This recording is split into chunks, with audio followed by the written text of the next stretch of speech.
usah nunggu Pak Pur ya, tidak apa-apa. Tidak apa-apa ya. Pak siapa? Dari rumah ada. Anur. Di dalam ya? Oke. Assalamualaikum warahmatullahi wabarakatuh. Alhamdulillah. Tepat jam 1:30 tadi kita sampai di sini. Dan setelah mengisi administrasi, kita mendatangi tempat institusi negara besar. Mulai dari DPR RI, MPR, dan DPD. Nah, apa yang kita ajukan, saya kira mungkin Pak Jenderal menjelaskan. Monggo. Baik, Bapak Ibu sekalian, barusan kami menyerahkan surat kepada Ketua DPR, Ketua MPR, dan Ketua DPD. Masing-masing semua alamat aksi, jadi bukan tembusan. Jadi ditujukan kepada 3 lembaga tinggi negara kita. Terkait dengan surat yang kami kirim adalah surat itu dengan temuan-temuan baru ya. Kami ini merupakan surat yang ketiga bagi FPP TNI, kami kirim ketiga kali. 1, 2 sudah disampaikan kenapa kita usulkan pemajuan Gibran. Nah, yang ketiga ini menambah dari gugatan Pak Subhan Palal yang telah membuktikan bahwa Gibran tidak punya ijazah SMA. Itu memperkuat kami untuk kita memproses pemajuan Gibran. Jadi isi surat kami kepada ketiga lembaga tinggi negara tersebut adalah untuk pemajuan.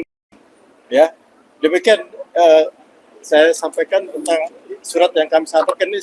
Tanda terima sudah tiga-tiganya sudah kami terima. Pak Narko silakan namain Pak. Assalamualaikum warahmatullahi wabarakatuh. Salam sejahtera bagi kita semua. Melanjutkan apa yang disampaikan oleh Brigjen Marinir Mulyono. Surat ini adalah surat ketiga dari Forum Purnawirawan Prajurit TNI tentang usul untuk pemajuan Gibran. Terakhir yang telah mengajukan secara resmi adalah Pak Subhan Palal tentang masalah ijazah Gibran itu yang tidak lulus SMA. Dan terakhir juga makin banyak fakta-fakta itu. Karena itulah pada kesempatan ini kami menuntut perwakilan kami yang ada di sini untuk mengusut masalah ini. Hukum berlaku sama pada semua warga negara. Kita kalau mau membuka arsip, sudah banyak sekali pejabat-pejabat di level wakil presiden yang terbukti ijazahnya palsu, diusut dan dihukum. Kenapa? Untuk masalah Gibran berlarut-larut. Karena itu kami minta perwakilan kami dari DPR, MPR, DPD ini segera menindaklanjuti permintaan rakyat. Kami atas nama rakyat. Memang yang maju sekarang ada Forum Purnawirawan Prajurit TNI. Tapi di belakang kami, civil society juga mendukung dan meminta itu segera dilakukan. Sekali, ini masalah yang memalukan bangsa. Menjijikkan bahkan kalau menurut saya. Baik di dalam lingkup nasional maupun di luar negeri. Wakil Presiden Republik Indonesia yang populasi penduduknya hampir 300 juta. Ya, punya wakil presiden yang tidak lulus SMA. Bukan hanya masalah itu saja.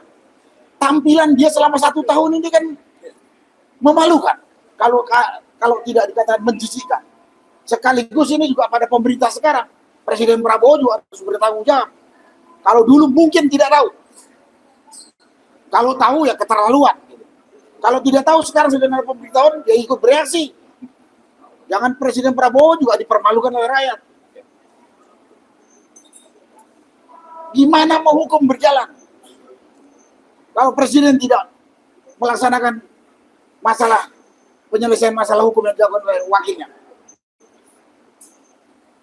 Hukum menurut kami adalah fondasi tertib, maju dan sejahteranya serta amannya satu negara. Kalau hukum sendiri tidak ditaati, nggak bisa kita berharap negara ini bisa tertib, aman, maju, sejahtera dan adil. Karena itulah ini surat ketiga. Sekali lagi ini surat ketiga dari Forum Purnawirawan Prajurit TNI yang ditujukan kepada perwakilan yang ada di Senayan ini. Saya berharap dengan surat ketiga ini ada tindak lanjut secepatnya. Sekali lagi saya menyampaikan, ini masalah yang memalukan bangsa. Jangan diam saja pada wakil-wakil kita. Itu yang bisa saya sampaikan pada kesempatan ini. Terima kasih. Wassalamualaikum warahmatullahi wabarakatuh. Tadi apa ini? Ganti ya. Baik, terima kasih. Saya hanya ingin menyampaikan bahwa harusnya DPR sebagai wakil rakyat berani mengambil tindakan. Pertanyaannya, kalau dia tidak berani mengambil sikap terhadap masalah apa yang kita ajukan, terutama masalah pemakzulan Gibran, maka perlu dipertanyakan. DPR ini mewakili rakyat, mewakili Gibran, mewakili partai, atau mewakili oligarki? Itu menjadi pertanyaan. Kalau sampai DPR tidak berani mengambil sikap ketika sudah ceto welo-welo, Gibran tidak mempunyai ijazah SMA, dan secara yuridis itu sudah bisa dibuktikan, maka perlu dipertanyakan DPR ini mewakili siapa? Sekali lagi, DPR ini mewakili siapa? Mewakili partai, mewakili Gibran, atau mewakili oligarki? Terima kasih. Assalamualaikum warahmatullahi wabarakatuh. Terima kasih. Assalamualaikum warahmatullahi wabarakatuh. Teman-teman semua sudah menyampaikan banyak hal. Saya hanya mengingatkan kembali kepada Ketua DPR RI, sebagai lembaga negara, sebagai wakil rakyat, agar menindaklanjuti apa yang disampaikan aspirasi dari FPP TNI mewakili seluruh elemen bangsa terkait dengan pemakzulan Gibran. Udah sangat memenuhi syarat, tidak ada alasan untuk menimbang dan seterusnya. Ini sudah udah saatnya DPR mengambil langkah untuk memproses, menindaklanjuti apa yang disampaikan oleh surat yang dikirimkan ketiga kalinya hari ini. Sebab ini menyangkut harga diri bangsa. Jika ini tidak dilakukan, maka negara ini akan semakin bobrok dan tidak akan ada lagi kepercayaan publik terhadap lembaga negara, terutama DPR RI. Terima kasih. Kami berharap Ketua DPR RI tegas mengambil sikap untuk menindaklanjuti pemakzulan Gibran ini. Terima kasih. Baik, kalau begitu, yang lain sudah cukup? Saya tutup ya. Jadi gini, pengajuan ini tidak serta-merta hanya sebuah kertas yang disampaikan kepada institusi lembaga negara tertinggi. Ini ada sejarah perjalanan di putusan MK nomor 90 itu cacat secara hukum. Kenapa saya katakan cacat secara hukum? Dissenting opinion dari 9 hakim, 2 menerima sama dengan Anwar Usman, tapi yang 7 menolak, maka seharusnya secara hukum batal dan gugur, kan begitu ya. Nah, tetapi dipaksakan tetap ada surat sakti yang dimasukkan ke KPU untuk tetap melantik Gibran. Nah, MK sudah memutus bahwa Anwar Usman salah dan dia jatuh dari ketua menjadi anggota. Seharusnya bisa dipidana itu kalau menurut kita ya. Kalau bicara pidana gitu ya. Karena dia sudah membuat bukan cuma gaduh ya, tapi dia sudah membuat putusan yang menghina rakyat Indonesia. Namun selain daripada itu yang lebih penting lagi, kenapa kita ajukan surat ini? Karena di PKPU dan Undang-Undang 17 Pemilu itu syarat jadi presiden dan wakil presiden usianya 40. Gibran sekarang baru 37. Apa nggak malu pada dunia internasional? Saya kira mungkin itu ya. Itulah dasar forum TNI ini yang juga dari rakyat untuk kembali mengingatkan para kepala-kepala institusi negara termasuk Pak Prabowo. Jadi jangan sampai ada justifikasi dari dunia internasional kita malu punya wakil presiden yang sebenarnya tidak memenuhi syarat secara hukum, secara politik, secara politis, dan secara undang-undang. Saya kira mungkin itu ya. Cukup kan? Ya, terima kasih. Assalamualaikum warahmatullahi wabarakatuh. Lalu mereka mau mewakili siapa? Saya tanya, mewakili oligarki? Hanya mewakili Ya sih. kelompok-kelompok tertentu? Bukan dugaan lagi kan, Pak ya? Mewakili partai? Nah, itu salah satunya. Salah satunya. Mereka harus mewakili rakyat. Rakyat punya hak untuk meminta ketemu wakilnya yang ada di gedung DPR ini. Nggak bisa mereka menolak. Kita pertanyakan itu mereka.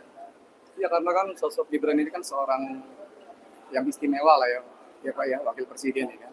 Ya. Dan memang melalui proses hukumnya ya atas hasil kebijakan politik dari DPR kan. Makanya datangnya ke sini. Ya. Bukan proses sidang biasa kan. Menurut Bapak gimana Pak? Jadi kan pernah sempat itu dibilang pembodohan sama Termul ya pada suatu acara head to head. Nah, itu menurut Bapak gimana Pak? Kemudian bagaimana? Iya, lagi saat itu kan perdebatan antara Prosedur. Harun dan Itu itulah urusan dia.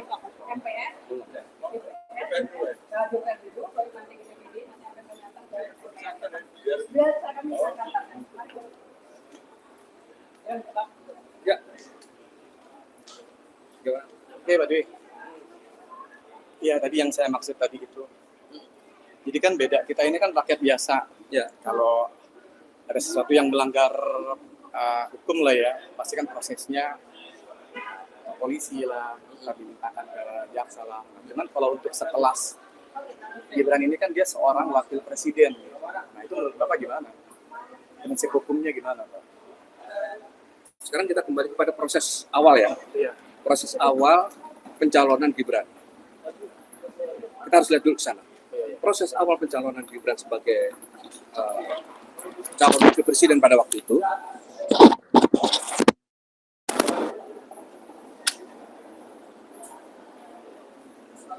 sudah penuh dengan rekayasa.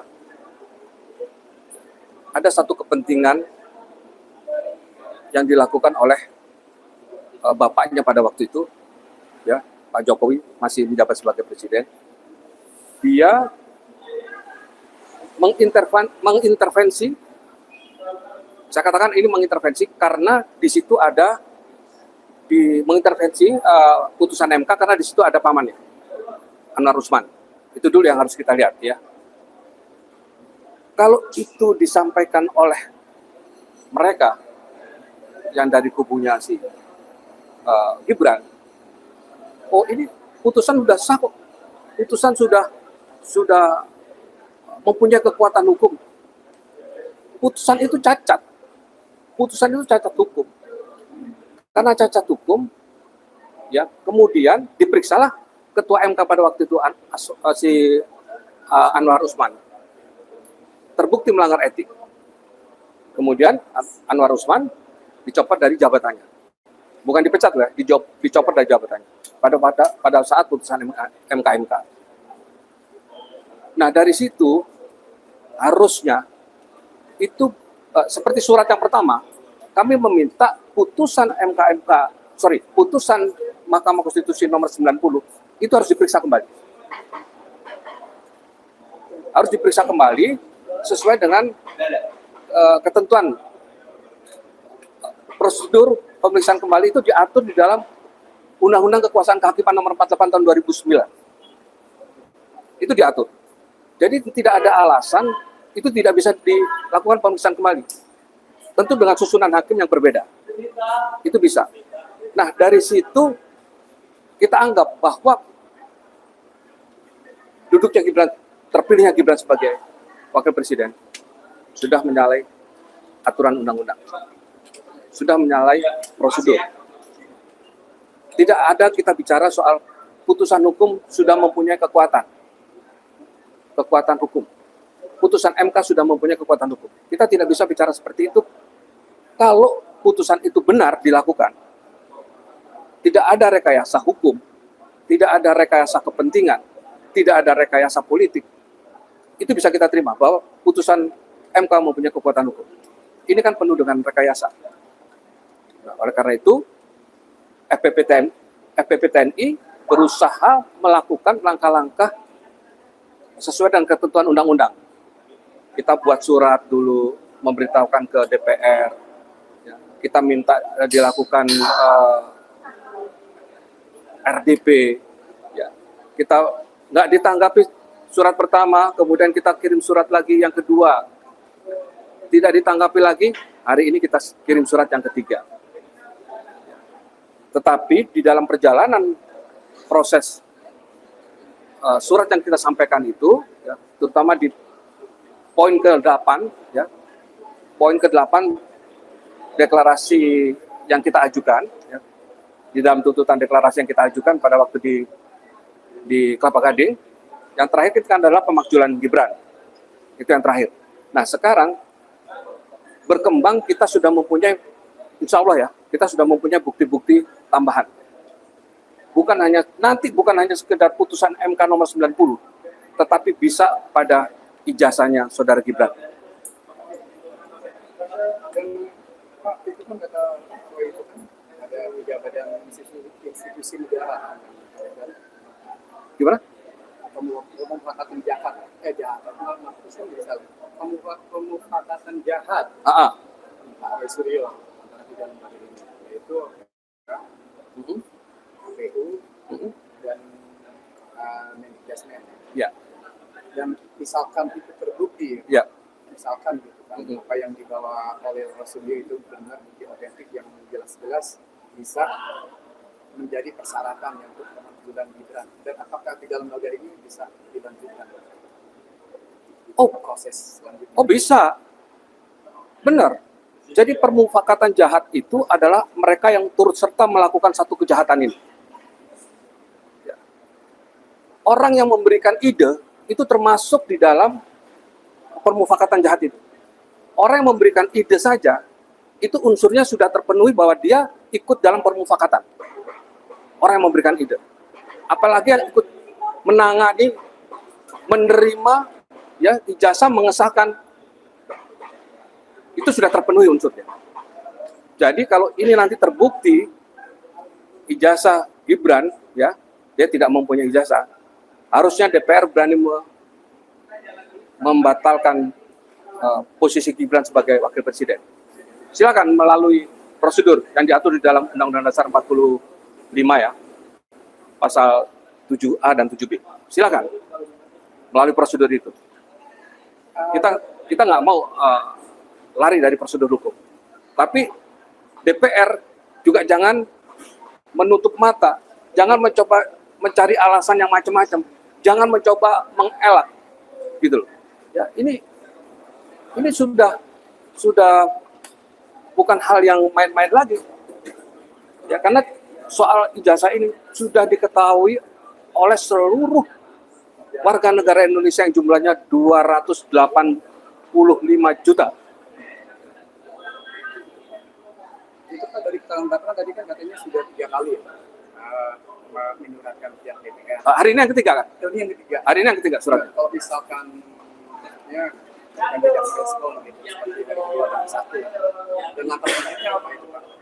Secara hukum. Langkah selanjutnya? Ya, Ya ini nanti kita ungkap nih. tangkap aja. Ijazah si Gibran. Roy Suryo sudah mempunyai atau memiliki bukti kemarin ke Australia, Iya. ya, sudah ke UTS ya. Itu sudah mendapatkan bukti-bukti tambahan. Nanti kita tinggal pelajari bukti-bukti itu. Jika bukti-bukti tambahan ini memang nanti secara hukum bisa dipertanggungjawabkan, mempunyai kekuatan nilai yuridis, maka bukti-bukti ini kita bisa pakai untuk melakukan pemakzulan wakil presiden, saudara Gibran. Itu saja udah. Kita tunggu aja nanti. Ada lagi? Ada lagi? Ibu mungkin mau bicara sebagai aliansi mama. Aliansi Mama. KPR ya. Ya kita sebagai mama itu sudah nggak sabar lagi untuk membuktikan bahwa Gibran itu nggak punya ijazah seperti bapaknya yang ijazahnya ternyata palsu, ijazah insinyurnya itu palsu.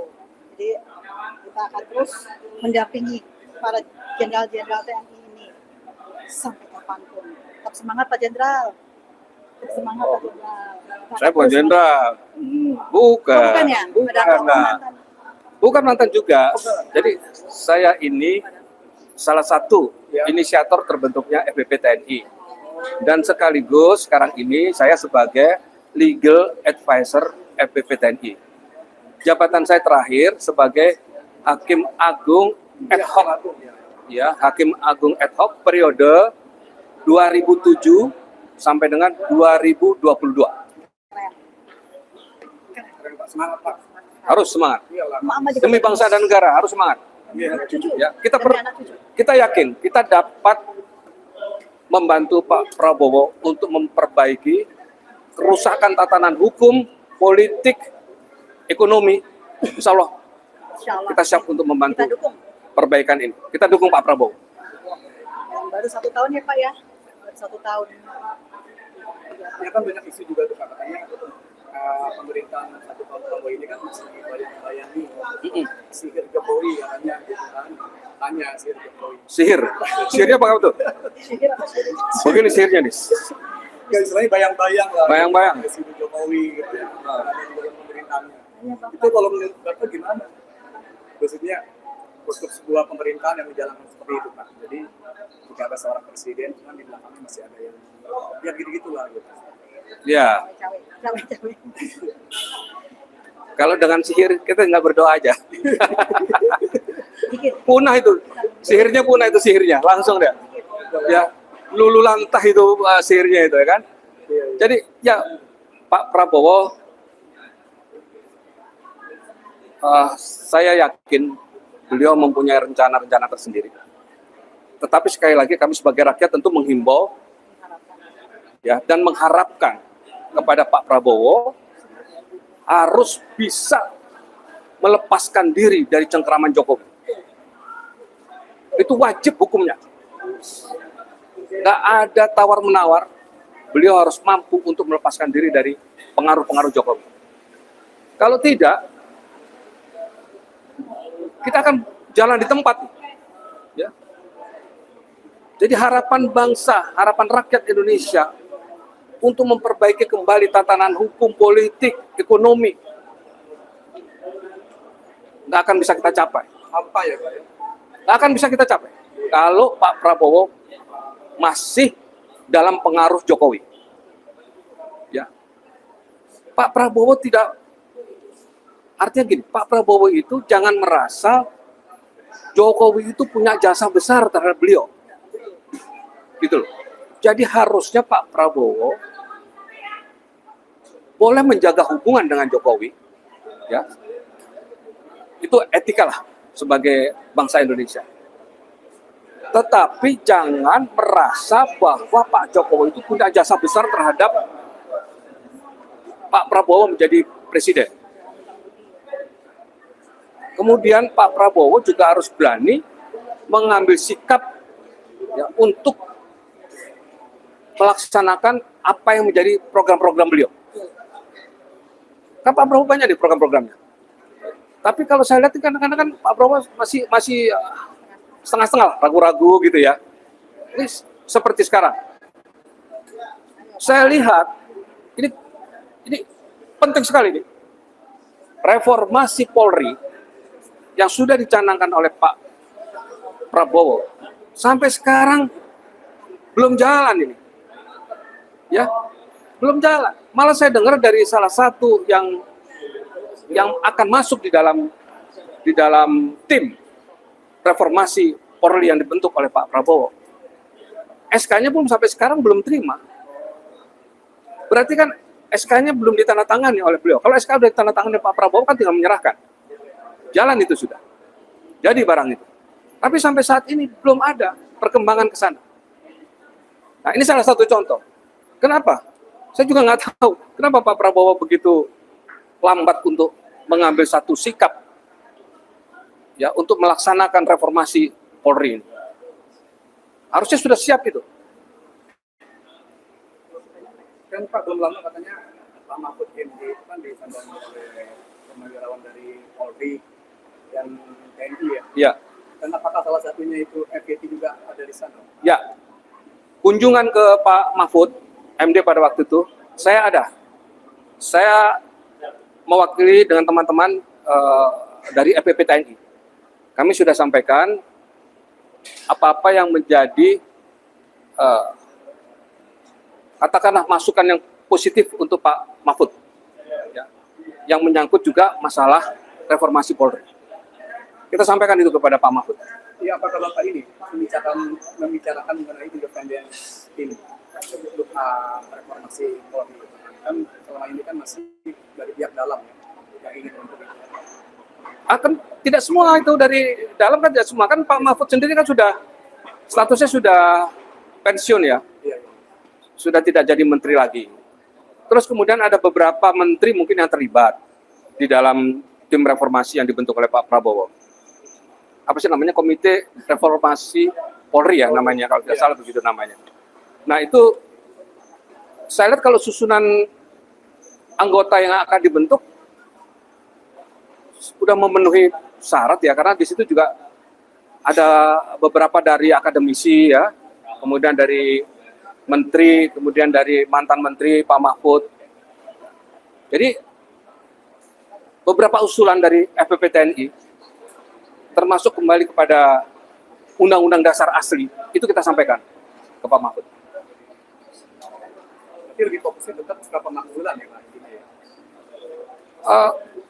Kalau kemarin kita bicara dengan Pak Mahfud, tidak bicara fokusnya lebih ke pemakzulan, tidak.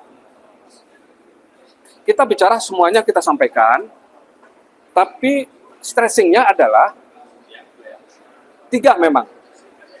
Waktu kita sampaikan, kembali kepada Undang-Undang Dasar 45 asli, terus kemudian pemakzulan Gibran, dan reformasi Polri. Itu yang kita sampaikan ke beliau pada waktu itu. Lagi? Dan mudah-mudahan ada menteri-menteri seperti Pak Purbaya lagi ya. Mudah-mudahan banyak menteri-menteri yang bisa bersuara seperti Pak Purbaya. Jangan bersuara aja, ingat loh. Ya.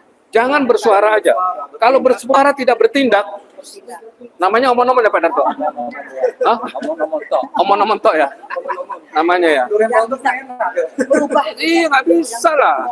Sekarang kalau kita tinggal lihat, kalau Pak Purbaya ini benar-benar akan mengambil satu tindakan, ya, apa yang sudah disampaikan di apa namanya,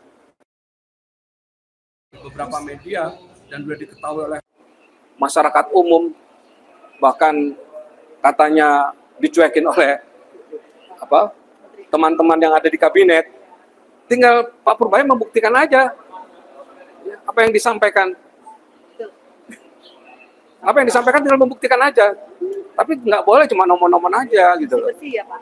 Iya, kalau omong-omong aja ya jangankan dia anak SMA suruh ngomong juga bisa, kalau cuma urusan speak up gitu gimana. Iya, jadi kalau Mama jangan keburu saya dukung Purbaya, jangan keburu seperti itu, jangan buru-buru memuji lah. Boleh. Iya. Boleh memuji ketika nanti sudah lihat hasilnya. Kalau belum jangan. Telah dibuktikan. Betul.